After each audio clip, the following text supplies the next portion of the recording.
Huwag mo akong husgahan sa kaunti mong kaalaman kasi kilala mo lang ako sa pangalan, hindi sa galawan. Pinanganak akong mahirap, hindi ako pinalad makapagtapos ng pag-aaral kaya binawi ko na lang sa sipag at diskarte sa buhay. Oo, wala akong pinag-aralan pero kaya kong kumita sa lansangan na hindi mo makukuha sa taas ng iyong pinag-aralan. Bago mo ako husgahan, daanan mo muna lahat ng napagdaanan ko para malaman mo kung sino at bakit ako ganito.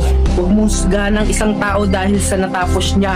Dahil minsan, kahit yung mga taong hindi man humahawak ng diploma, daig pa nila yung nakagraduate ng may corona. Bawat tao may kanya-kanyang kwento sa buhay.